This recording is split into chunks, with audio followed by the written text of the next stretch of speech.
गंगा, यमुना और सरस्वती। सरस्वती के बारे में ये कहा जाता है कि ये किले के नीचे से गुप्त रूप से बह रही है। यमुना और गंगा तो विजिबल हैं और इसका अगर आध्यात्मिक अर्थ देखें, ईड़ा, पिंगला और सुषमना। अगर आप गंगा और यमुना के किनारे पर बैठ करके सत्संग को सुनेंगे, उससे आपके अंदर जो ज्ञान प्रकट होगा वही सरस्वती है। The knowledge is Saraswati. ज्ञान ही सरस्वती है। अभी अभी प्रयागराज के अंदर कुंभ मनाया गया, महाकुंभ मनाया गया। 144 साल के बाद विद्वानों ने कहा कि ऐसा योग आता है। हमारे उत्तराखंड से भी हमने गंगा के अंदर बहुत सा जल प्रभावित किया, एक्स्ट्रा जल प्रभावित किया, जिससे कि लोगों को प्रयागराज में आचमन करने में और स्नान करने में कोई दिक्कत ना हो। 67 करोड़ जनता वहां पर एकत्रित हुई और सारी दुनिया ने माना that it was the biggest congregation in the world. दुनिया का सबसे बड़ा मेला हमारा महाकुंभ हो गया। तो त्रिवेणी में स्नान करने का मतलब गंगा, यमुना और सरस्वती। सरस्वती के बारे में यह कहा जाता है कि ये किले के नीचे से गुप्त रूप से बह रही है। यमुना और गंगा तो विजिबल हैं, आपको देखने में आ जाएंगी, पर जो सरस्वती है वो गुप्त है। और इसका अगर आध्यात्मिक अर्थ देखें, ईड़ा, पिंगला और सुषमना।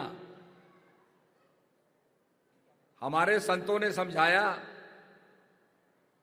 कि अगर आप गंगा और यमुना के किनारे पर बैठ करके सत्संग को सुनेंगे, आध्यात्मिक चिंतन वाले संतों का सत्संग सुनेंगे, उनके अमृत वचनों को सुनेंगे, उससे आपके अंदर जो ज्ञान प्रकट होगा, जो इनलाइटनमेंट होगा, वही सरस्वती है। The knowledge is Saraswati. ज्ञान ही सरस्वती है।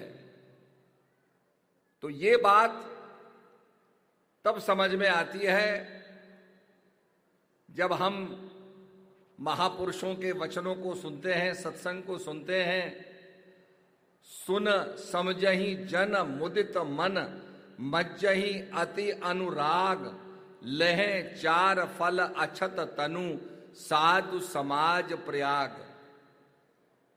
साधु संतों का जो प्रयागराज है, जिसको तुलसीदास जी महाराज ने कहा ये जंगम तीर्थ है। राम भक्ति जहां सुर सरी धारा, सरसई ब्रह्म विचार प्रचारा। महापुरुषों का तो जंगम तीर्थ होता है, चलता फिरता प्रयागराज होता है। तो जहां जहां महापुरुष जाते हैं, ज्ञान की रोशनी देते हुए जाते हैं, प्रकाश करते हुए जाते हैं, अज्ञान को समाप्त करते हुए जाते हैं।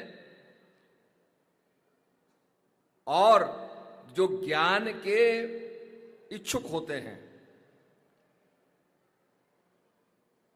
कथा यह आती है कि देवता और दानव आपस में लड़ रहे थे। Two forces were fighting. तो ऋषि मुनियों ने कहा, भाई लड़ते काहे हो, आप समुद्र का मंथन करो। And the churning of the ocean, समुद्र का मंथन जो है, इसमें से अनेक रत्न निकलेंगे। जैसे आप दही का मंथन करते हैं तो उसमें से मक्खन और छाछ निकलता है। तो कहा समुद्र मंथन करो। तो मद्राचल पर्वत को मथनी बनाई गई। उसके बाद वासुकी नाग को रस्सी बनाई गई और समुद्र का मंथन शुरू हुआ। पुराणों में कथा ये आती है कि 14 रत्न निकले। सबसे पहले हलाहल विष निकला। हलाहल विष संसार को समाप्त करने लगा। सबको चिंता हो गई कि भाई ये तो ऐसा विष है, संसार को समाप्त कर देगा, कौन इसको ग्रहण करेगा। तो सबने भगवान शंकर से, जो संकट मोचन हैं, उनसे प्रार्थना की कि प्रभु आप इस विष को धारण करो। शंकर जी ने भी विष को ग्रहण किया, पर गले से नीचे नहीं उतारा, और इसलिए उनका गला नीला पड़ गया, तो उनको नीलकंठ कहते हैं। उसके बाद कई रत्न निकले और अंत में निकला अमृत। जब अमृत निकला तो देवता दानवों में झगड़ा शुरू हो गया कि हम इसको प्राप्त करें, हम प्राप्त करें। तो भगवान ने देखा है तो ये झगड़ रहे हैं, तो भगवान ने मोहिनी रूप धारण किया, और मोहिनी रूप धारण करके देवताओं को अमृत पिलाने लगे।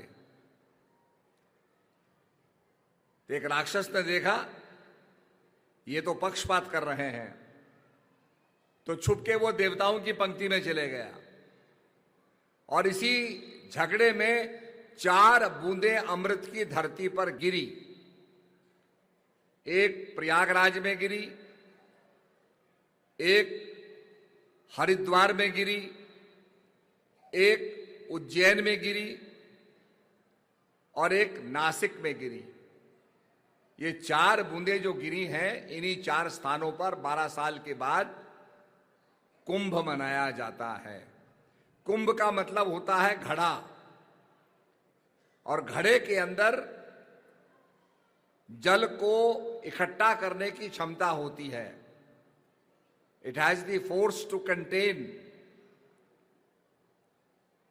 तो वो जो कंटेन की शक्ति है, आपने देखा होगा पूजा में भी कलश रखा जाता है, उस पर नारियल रखा जाता है। तो कलश का महत्व होता है जो कंटेन कर सके। ऐसे ही कहा कि व्यक्ति को भी कंटेन करना है, समझना है। एक कान से सुना, एक कान से निकाल दिया, उससे लाभ होने वाला नहीं है, जब तक उसको अपने जीवन में ग्रहण ना करें। भगवान ने ज्ञान दिया, अर्जुन ने उसको ग्रहण किया, तो अर्जुन का कल्याण हुआ। भगवान राम ने ज्ञान दिया, हनुमान ने उसको ग्रहण किया, तब हनुमान का कल्याण हुआ। मैं आपको ज्ञान विज्ञान से ये बातें बताऊंगा, आप एकाग्रचित होकर सुनेंगे तो आपको बड़ा लाभ मिलेगा। जब भगवान राम विजय प्राप्त करके आते हैं, तो भगवान को पता था कि हम एक भी दिन अगर विलंब हो जाएगा तो भरत अपने प्राणांत कर देंगे, प्राणों को त्याग देंगे।